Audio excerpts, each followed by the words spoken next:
નમસ્કાર, CB24 news સાથે હું રેશમા આપનું સ્વાગત કરું છું.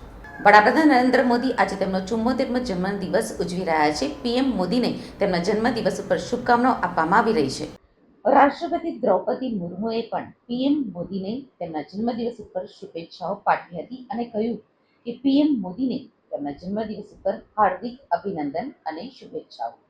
તમારા વ્યક્તિત્વ અને કાર્યના બળ ઉપર તમે અસાધારણ નેતૃત્વ પ્રદાન કર્યું છે અને દેશની સમૃદ્ધિ અને પ્રતિષ્ઠામાં વધારો કર્યો છે. હું ઈચ્છું છું કે રાષ્ટ્રની ભાવનાથી તમારા દ્વારા કરવામાં આવી રહેલા નવતર પ્રયાસો પહેલા ભારતને વિકસિત રાષ્ટ્ર બનાવવાનો માર્ગ મોકળો કરે. હું ભગવાનને પ્રાર્થના કરું છું કે તમે લાંબુ જીવો અને હંમેશા સ્વસ્થ અને ખુશ રહો.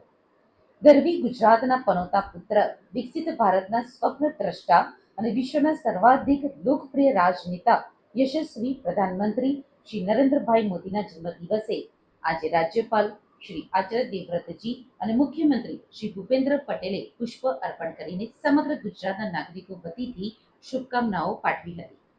ગુજરાતના મુખ્યમંત્રી ભૂપેન્દ્ર પટેલે PM મોદી સાથે મુલાકાત કરીને તેમને જન્મદિવસની શુભેચ્છાઓ પાઠવી હતી.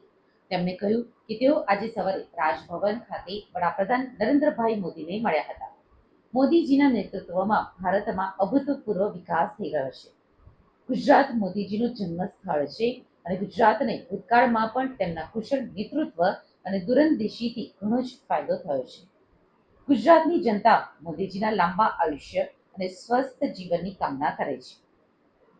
આદરણીય વડાપ્રધાન શ્રી નરેન્દ્રભાઈ મોદીનો ગુજરાત પ્રવાસ યાદગાર બની રહ્યો છે. અમદાવાદ ગાંધીનગર મેટ્રો રેલ, ભુજ અમદાવાદ નમો ભારત રેપિડ રેલ, રી-ઇન્વેસ્ટ 2024નો શુભારંભ, લાભાર્થીઓને આવાસ વિતરણ સહિતના વિવિધ પ્રોજેક્ટ્સ ગુજરાતના લોકો માટે અનેરી સોગાત સમાન બની રહ્યા. આદરણીય મોદી સાહેબને તેમના ગુજરાત પ્રવાસ બાદ અમદાવાદ એરપોર્ટ ખાતેથી ભાવસભર વિદાય પાઠવી હતી.